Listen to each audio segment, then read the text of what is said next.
Hey, Coach, we'll start with questions for Marnie. Marnie, go ahead. Coach, a really good first half for your team, but as you got into the second half, just how difficult was it to try to hold down the Clippers with just the size they have and the depth they have in scoring? Yeah, there's a reason they're the best third quarter team in the league, and they came out and they played like a team that's a championship contender, even without a player in Paul George. They kind of overwhelmed us with physicality, I thought, in that third quarter. They took us out of some of our actions, and then we found some, a little bit in the fourth, but it's still we didn't find enough.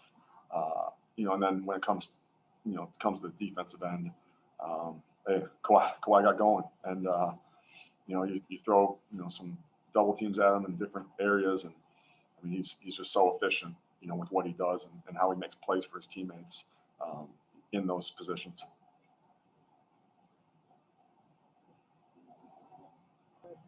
John, go ahead. Ryan, just how did Cat look, his first game back, and what kind of effect did you see he had on the team in general?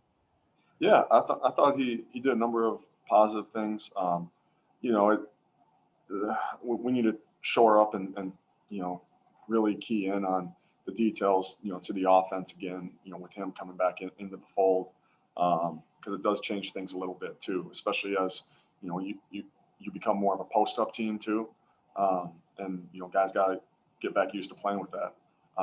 So it didn't look as sharp as it probably could have, but I expected that. But I thought he competed.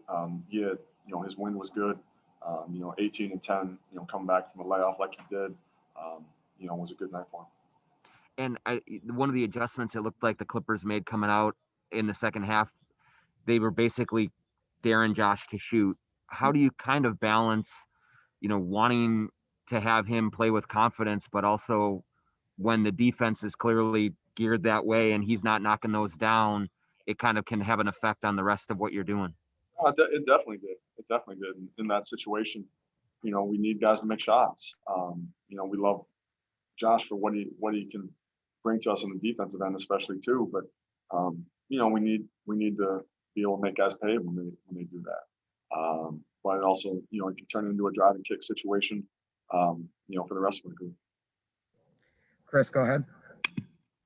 Ryan, Nas was your leading scorer tonight, and with Cat coming back and soon I'm guessing he'll be up to his full complement of minutes. How do you make room for Nas and potentially playing him and Cat together, just given how well Nas has played of late? Yeah, I mean, I probably got to find more time for Nas and those guys and Cat to play together.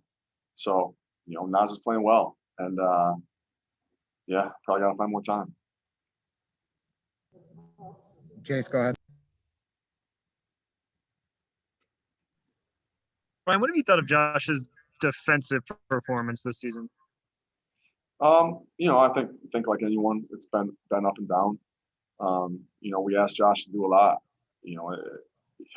There was a trip at one point, as we went out west and we played the Lakers twice. We played, Portland. We played Utah. We called it the All-Star trip for him. I mean, the way he was getting matched up with Donovan, with Lillard, and then it adjusted. Then one night he was matched up with Davis and LeBron. Then matched up to Kawhi. So we're asking a lot out of Josh, but I think we can all be better. And it needs to be for a full 48, especially against a team like this. Then Ant seemed to put together a really solid first half, a little bit more quiet in the second. Did you see them defend him any differently? Did he maybe not attack the same way he did in the first half? Yeah, I mean, I think just as a group, we didn't attack the way we did. I thought the switching, we got to be more sharp, in our cuts, in our slips to the basket, those situations. Britt, go ahead. Ryan, it seemed like obviously they're a lot more physical to start the second half. And some of that is obviously just bigger, stronger bodies. But isn't there something about positioning when you're playing physically, knowing, where to position yourself and how to rub off pick and roll and how to rotate hard? And I mean, is that part of what happened tonight too for you guys? Yeah, I mean, I think so. you look at their group and they got, defensive player of the year and Pat Beverly, who's been an all defensive, team member for, most of his career. And then you throw in the veteran guys that they have as well. They sensed, I thought we played well in the first half. They sensed us playing well, had some confidence, and, they did turn it up a little bit. And with that though, those are seasoned guys that understand, the body position aspect of things. We weren't able to get any type of back cuts, even when they were overplaying, just because they were so strong and solid in their details. So I definitely noticed that. One other quick thing. It seems like J-Mac and Nas, ever since they both came up from Iowa, really have kind of a telepathic connection, especially getting downhill on the pick and roll. Is that something, even with a healthy team, that you can exploit just because they're such a good pair? Or do you think that's just a sometime thing? Yeah, no, I do think that is something. And, it's J-Mac and Nas, like you said, they spent a number of, a lot of time together, in Iowa and here in Minnesota, when we go through our development days with our young players, like we did more so last year with guys that weren't playing a whole lot, early in the season. So, those guys do have a good connection. I do think it's something that, if we do have an opportunity to see those guys in extended minutes together, that you would look at more, especially as J-Mac finds a rhythm. We'll go Eric and then Mark. Eric, go ahead. What's up, Coach? How you doing? Obviously, being part of a professional is being able to play through things, being able to, go through situations. So with Cat coming back from his situation, from you as a coach, how have you adapted from understanding what he went through and still coaching him hard enough to understand, that you guys are still trying to win games? How has that balance been for you?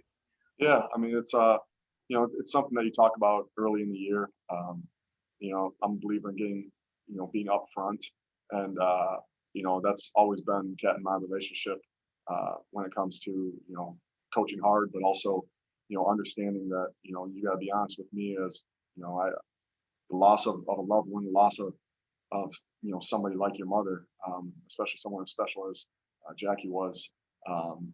We're here to help, but also the best way to honor her is to perform at elite level and to continue to live the way he has lived his life.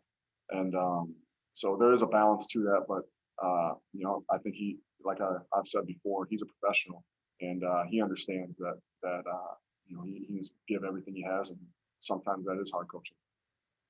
Thanks, Coach. Mark, go ahead. Hey, Ryan, moving forward, to what extent is there still kind of a monitoring of workload and other things for Cat, just, given this is his first game back? Yeah, there'll still be a workload, monitoring, I guess, kind of system that we've, had in place. But, we do that for everybody. And I'd say most teams in the league do that as well. So, as time goes on, minutes usually, incrementally move up. But, it's about, how long you can be effective in your stints. Is it a 6-minute stint? Is it an 8-minute stint? Can you play a whole quarter? Not many guys in the league can do that, at such a high level. We saw one of them tonight in Kawhi. So, but it's, it's definitely something we'll monitor. Awesome. Thanks, Coach. Appreciate your time. Guys, we'll have Nas read in a minute. We'll stay on this link.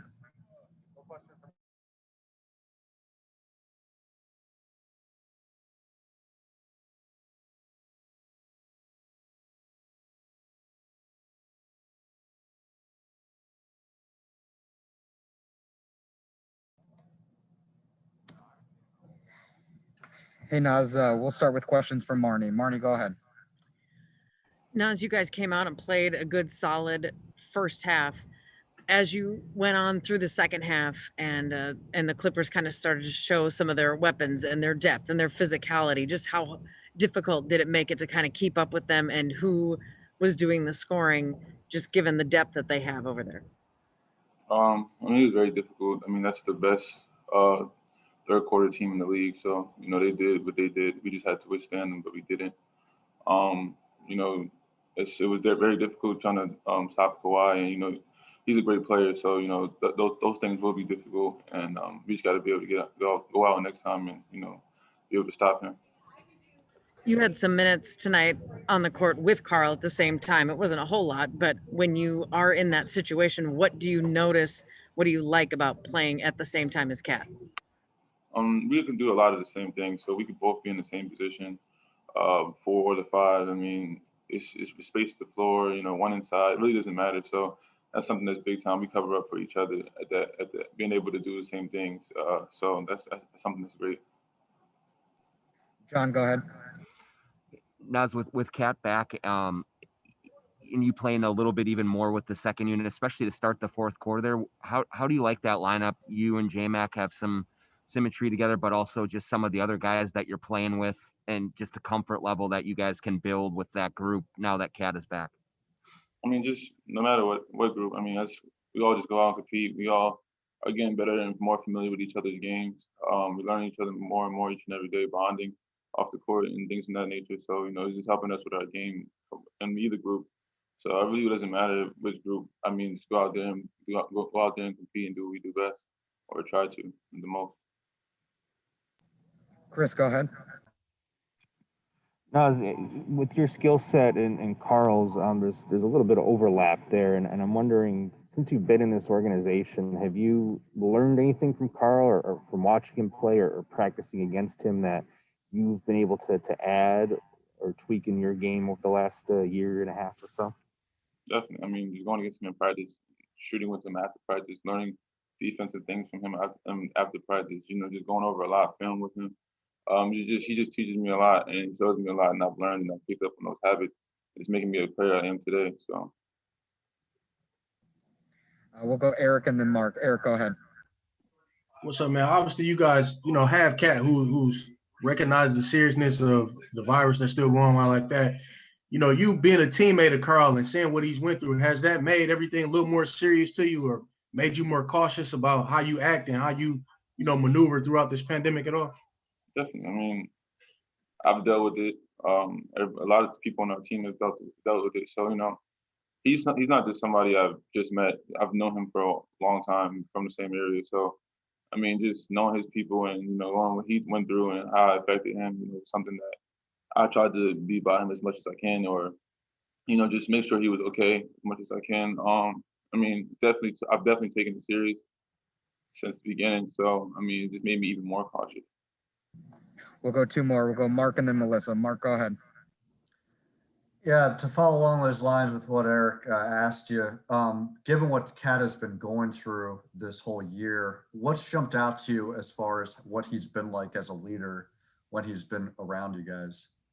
His toughness. I mean, he's able to do the things he does on the court with the things that he has going on off the court.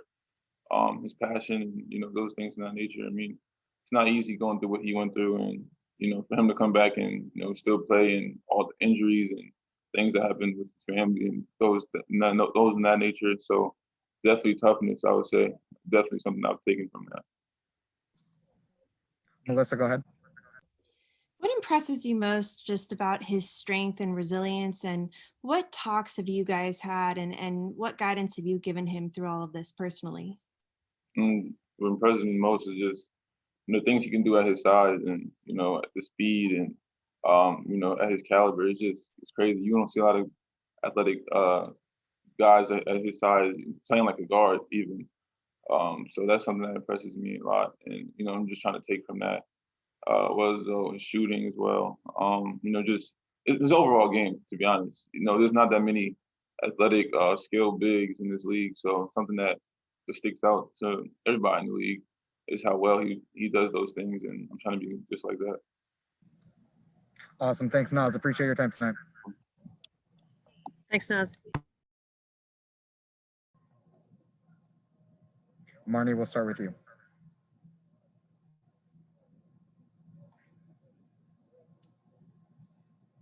He's going to test real quick and then he'll be here. Hey, Malik, we'll start with questions from Marnie. Marnie, go ahead. Malik, the Clippers are a really good second half team, a really good third quarter team. What did you notice about, especially in the second half, that it just was really tough to slow them down once they got rolling? Well, we knew they were a good third quarter team, so we tried to make an emphasis to come out and be aggressive and keep that aggressiveness that we had in the first half. But we didn't execute that, and that's what caused us to lose the game. And with Carl back tonight, what are some of the big things that you notice when he is on the court that make a difference, that are that kind of stand out to you? Yeah, just the rebounding, spacing the floor. They have to double team, or they have to send guys to help them out. But it helps us a lot. It helps get the ball moving, things like that. John, go ahead. Hey, Malik, is there any adjustment that you have to do after playing for a while without Carl, where you were really kind of maybe the primary scorer on the court, and to have a guy like him now with you again and just playing off of each other a little bit more now?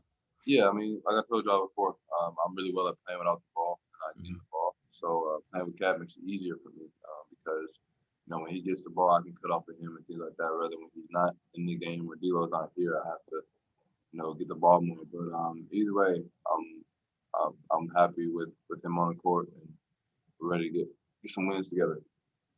And yesterday you had your court stuff kind of resolved. I was wondering if you had any further comment just on your situation there and how that all played out in your view of how that finished. No problem. Chris, go ahead. Like anything that you might want to say to fans now that that's resolved, in terms of how they might be concerned about the team's long-term investment in you, or what do you have to say along those lines?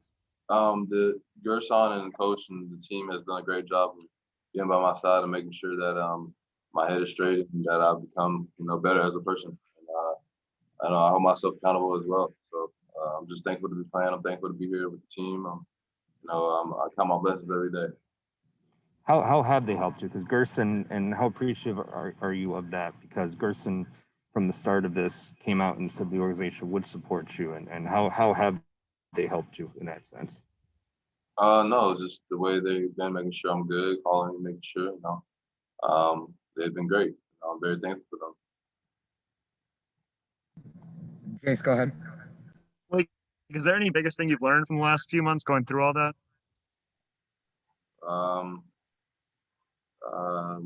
No comment. Melissa, go ahead. What has impressed you the most about Cat's strength and resilience just through everything he's been through? He's been through a lot this whole summer, this last year, and his credibility to continue to stay strong, continue to play with us, and continue to fight through, everything he's gone through on and off the court. Testimony to him. So I'm very thankful to have a team like that who's strong-minded and can get through a lot of things. We'll go last question to Jim Rich. Jim, go ahead. Malik, just to follow up on having Cat back, does it kind of feel like you can finally put this team together? If D'Lo get back out there and yourself, and you're already on a run, but you add these pieces and you can finally see what you have around here and get this team where you want to go? Yeah, I mean, I can't wait till we're all together and all playing on one unit. We've had a lot of injuries, adversity, but we'll continue to fight. We'll continue to figure it out, and guys got to stay ready. That's what we're going to do. Awesome. Thank you for your time tonight. Thanks, Malik.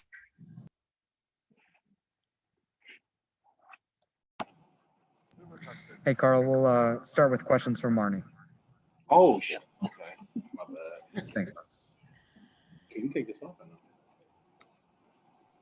Carl, after not having played a game in almost a month, what was it like just for you to be back out on the court and playing in a competitive basketball game again? It was good. It was good for me mentally to just get back to a rhythm of work and doing work, and it was really nice. I know you said first time playing basketball in a month. I mean, I haven't had any contact or anything, so it was pretty cool to just get a chance to play one-on-one at least, and let alone 5-on-5. So it was fun. It was good to be out there. Great to be with the guys. Love these guys, everyone in that locker room. That's great spirit. So it helped me a lot get through this process, and be really happy coming back. You talk about getting through this process. We really haven't heard much from you in about a month. What has this month been like for you personally? it's kind of hard to put in words, but I just been focusing on me. I've been here 6 years, and every single time it became a decision of doing what's best for me and what's best for the team and this organization. I've always picked this team and this organization, and at one point I got to start thinking for myself and taking care of myself. And obviously getting COVID stopped everything in its tracks and left me with a decision. And I picked, my family. This is something, I'm a high risk case. COVID did not treat me well whatsoever. A lot of scary nights. My dad calling me 24/7. What I said in my post at the end was the kids. I think everyone who's on this knows me very well. I call my niece and nephew my kids mostly, as my sister's a single parent. And one of the things when I told my sister that I got COVID was, hey, I got it. And I don't got a good version of it. I got a lot of COVID in me, but I'm gonna fight and I'm gonna beat it. And I remember the kids are in the FaceTime, and then that's what led me into my last part of what I posted was they thought that they started crying, and I said, Jelani, Max, why are you crying? Don't cry. Uncle's gonna be fine. Don't worry about it. And they were saying how, kids don't know a little bit how to like understand the magnitude of it, and I remember one of the first things they told me was Jelani was like, that's what grandma said, aka my mom. So I was like, don't say that. I'm gonna beat it. I'm gonna beat it. Grandma taught me how to beat it and what I got to do, and science is better now and stuff. And she kept crying, and that's what I said in the last part when I said about ending up in a box next to grandma. That was for Jelani and Max, because they do take notice of what I say on my Instagram and stuff. So, I said that because I wanted them to know that the world knows, and I know that I made them a promise that I'm gonna be fine and I'm gonna make it through, and through all the long nights and nights where I just was not feeling well whatsoever and the vitals weren't good and decisions had to be made on my health. I kept them in mind. They pushed me to continue doing things, and when COVID kept messing with my body and my mind and my spirit, I just thought about them. I thought about my mother. I spent a lot of time in that house. No sound, no visuals, no TV, just me and looking at a memorial of my mom in my house and spending time and really, I guess you could say, building my spirit up and being more spiritual and being more connected. And I feel like we had a lot of great conversations and had a lot of great moments. And I know I'm rambling, but you asked me a question, I want to answer it honestly. So, it's just a lot of emotion. A lot of things happened mentally, even for me. When I went back on the road trip with the guys, I just mentally wasn't prepared for everything that came with that. All the energy, all the sounds and everything in the arena and stuff, it caused me too much mental strain. So that road trip was great for me, just to get feeling of a rhythm of being in an arena, being with, my teammates, just feeling the energy and the speed of the game. Just being present was big for me, because I've just been away in solitude and silence for so long that I just wanted to feel some normalcy. John, go ahead. Hey, Carl, when you're going through those things mentally and physically, who are you leaning on to try and help you in those periods? I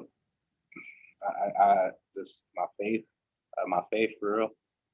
People say it, but when things get really down and get really bad, you either lean on your understanding or a higher understanding. And I decided to go with the latter and feel that there was an understanding that I couldn't understand, but the Lord above does. So I just leaned on my faith. I leaned on Him. There's a lot of times, faith ain't tested when things are going good, but when it's bad. And even when I leaned on Him for my mom, and obviously things went the other way, I still stayed true to my faith and just continued to pray and continue to fight and continue to do the things I had to do. And all that, this process, I've been able to come back So it's great to be back on the court. Feels like I was just smiling on the court even when I got to the end because I just was so proud of myself to get to this point. It's been a long process. It's been, many days where you don't even feel like you're going to come back. And I just came back from my wrist injury, and then I get COVID, and then things got very serious. And, you just, like I told Nicholas between in the game, it just, you just don't feel like you get to a point where you just don't feel like you're ever going to see that court again. And it's a humbling experience.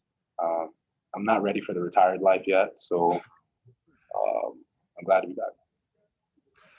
And I don't know how much you've paid attention to it, but what do you have thoughts on, the NBA is going to have an all-star game, even as all these numbers are going on, and just what you're seeing maybe from the league, from society in general, about how COVID is or is not being handled right now, and as someone who has dealt with the worst of it, what you think? I mean, I did see the All-Star game. I personally don't, believe there should be an All-Star game, but what the hell do I know? Shit, obviously I haven't dealt with COVID, probably, right? Probably a guy that has some insight into that. But shit, what do I know about COVID, right? So I don't believe that should happen. But the world is coming to a place where I wish, selfishly, I wish it was at this point when my mom was here. It could have made things a lot easier, and it could have gave me a better chance and better resources. But even for me, I felt very, I've said it privately, but I'll say it now. It's like I felt very guilty about the treatment I got, and I feel that it should be more widely available to Americans, and anyone in the world. But, I felt very guilty even getting something that could help me more, just recover, stay healthy, stay alive. But, like I said, there's just such mental strain during all this time, and a feeling of guilt because of the resources I have, and I wish I could spread these resources with as many people as possible.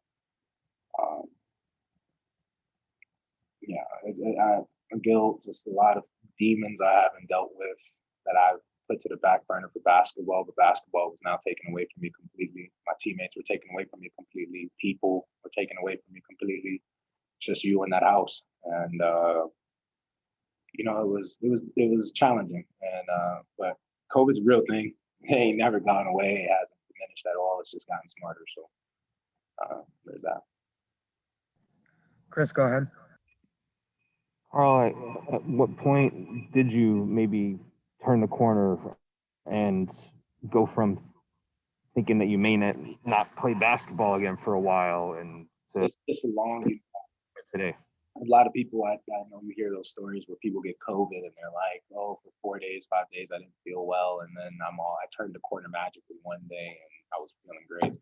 That did not happen with me. So I know fans and people who play fantasy sports all the time want Carl to come back on the court. It's supposed to be 12 days he's on the court, but that ain't how life goes. So everyone's case of COVID is totally different. Every human and their underlying conditions are totally different. And my underlying conditions did not play in my favor at all for COVID. And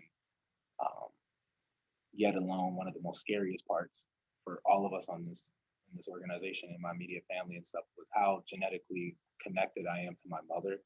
I am the most genetically like my mother, and it's not close.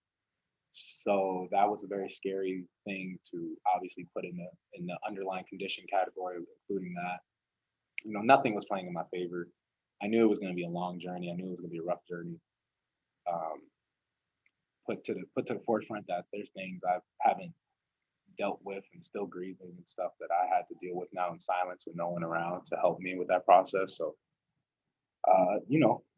mental health is real, and it's very, very real. And I've dealt with it my whole life, and I'm glad that I had my mother with me because she always just knew how to heal me in that mental aspect. And obviously with her not here, it's even more challenging, but she gave me a lot of tools. So I just utilized them as best as I could, even in the bad days, and found a way to push through and get to this point.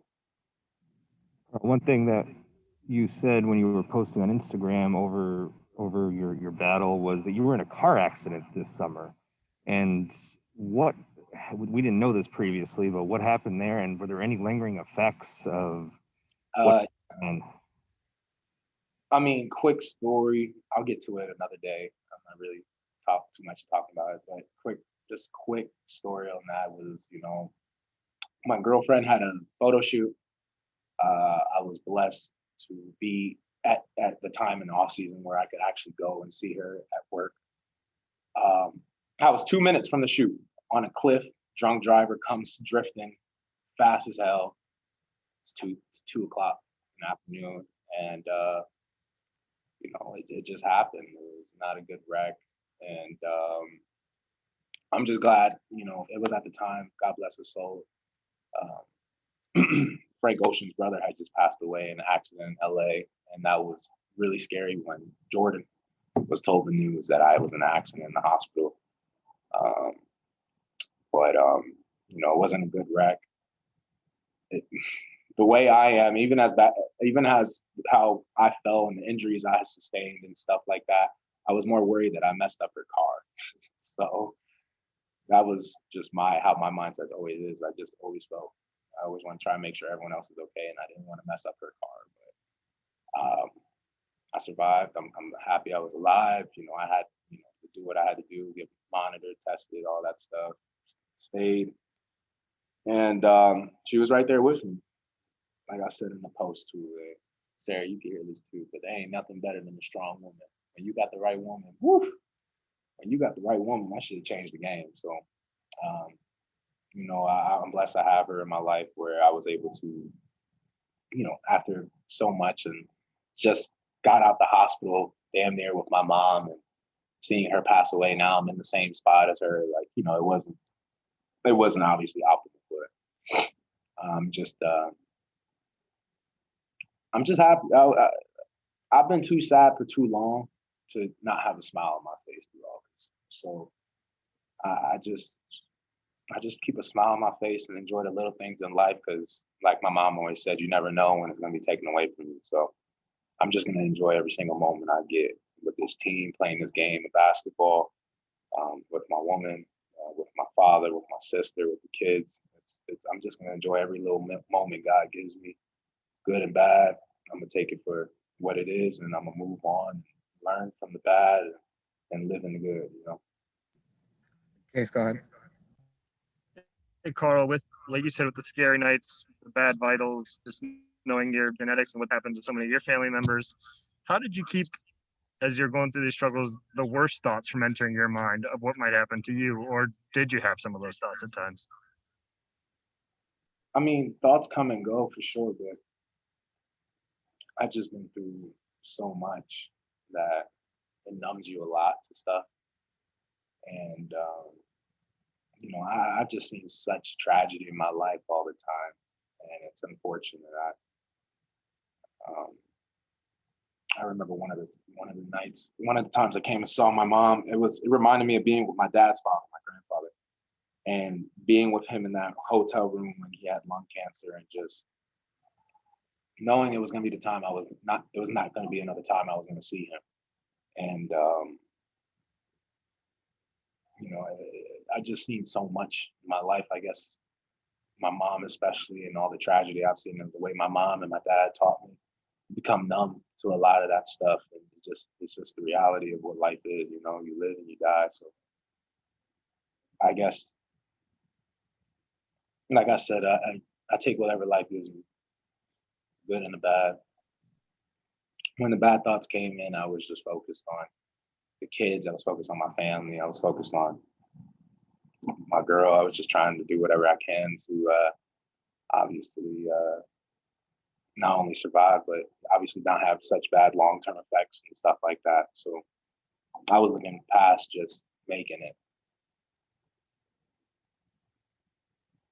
it.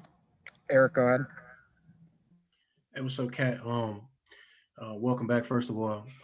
You spoke a little bit earlier about, obviously just the All-Star being played, but do you feel like basketball was it a part of you that's morally feeling like basketball should continue to be played? And just how have going through this experience affected just your everyday encounters of life of doing things or preparing for games or, just your thoughts on should basketball be played and just how's it affected your everyday life now that you're going through COVID? I mean, you know what? He's his own man. Everyone's gonna have a different opinion. Everyone has different experiences, especially other than I have with COVID. So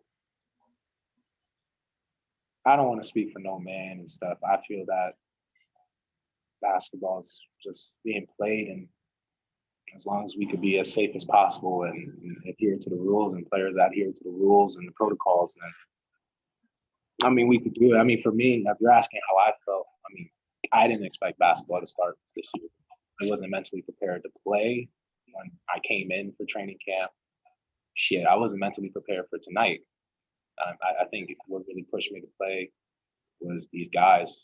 These guys in these locker rooms are amazing. And from our rookies up to Ed Davis, these guys really, they hold me down. They hold me down for sure. And, even when mentally I wasn't ready to play, I thought personally, but from a just emotional standpoint, it was these guys that pushed me. They helped me, pick myself up and see why I do what I do, and I do it for these guys. I do it for these guys every single night, and understanding, knowing D'Lo's not playing, I just wanted to do my part. I didn't want to leave him out there, and I just wanted to help. And these guys pushed me, and it was great. It was kind of great to be out there, just to have a temporary moment with these guys. And when I say temporary, I mean just to have these 30 minutes I played tonight, these 48 minutes of the game, just to be out there with these guys and just have a different energy come through my life. So it was great to be out there. Basketball wise, rules and protocols are set in place to try to keep us as safe as possible. Everyone wants to get back to this point, and just regular life, playing basketball every single night, not wearing masks and stuff. And trust me, I'm one of the first people I would love for this virus to be eradicated, this disease to be eradicated. But you got to try to keep some normalcy. And I feel a lot of guys in this league who haven't went through what I've went through, I feel that this game brings the ability to have normalcy. So as long as everyone adheres to protocols and rules, I'm okay coming back on this court play. Mark, go ahead. Hey, Carl, welcome back, and all my prayers that you can continue to plow through these challenges here. You've done a lot of stuff for the Mayo Clinic, and I was wondering with that and, just your experiences, what sort of perspective have you gained with what the frontline workers are going through and what can be done to help them? Yeah, I mean, I've always had such a respect for the frontline workers. My mother was one. So, of course, I have nothing but the utmost respect. And I just feel for them every day. People, this is me personally again, but you ask me a question, I'm gonna answer it honest, is that people complain about wearing a mask and wearing one of these and all this stuff, but these frontline workers are in there with people who are possibly dying and wearing 4 masks, and you can't wear one? Just one. Like, stop it. Like, don't be lazy. Think of others before yourself. Wear the mask. Do your part. And if you really hate this disease and this virus, help us end it. Help us stop the spread of it. Wear one of these. Go about your day. Be smart. Be intelligent. And just be responsible. And that's as simple as it gets. So these frontline workers, the way they commit themselves and the mental strain that comes with seeing people like this and knowing that you have all the possibility of getting this and your family could get it, they deserve a lot of credit. They deserve a hell of a lot of credit for the work they've done and giving people healthy or even giving people a chance to survive. That's all you ask at the end of the day is a chance. That's all I asked for. I just wanted a chance to see my mom get out that bed. Give me a chance. You give me some hope. I'm forever grateful. Melissa, go ahead. Hey, Carl, you talked about how harrowing this whole experience has been for you. Were there moments where you were actually afraid for your life? And what would you say to people who still don't think this is real? I was worried at points early on because of how serious everything got. My vitals weren't doing well. I have a lot of underlying conditions that didn't play in my favor genetically as well. The amount of virus I had in my body was not healthy whatsoever. And, it was, there's been moments that, it just is, I live by a motto, it is what it is at this point. I've been seeing so much shit the last year, I guess you could say. It just is what it is.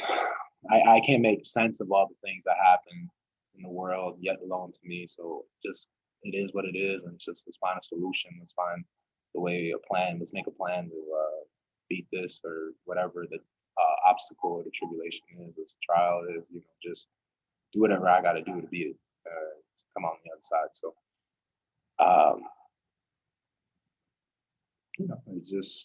there's been days, there's been nights, there's been days, still days at this point, still, even recently, where, I just don't want to talk to people. I just really want to just be by myself and have some silence. So I appreciate my teammates and my coaching staff for understanding that and letting me have my moments when they come, and being there when they're gone.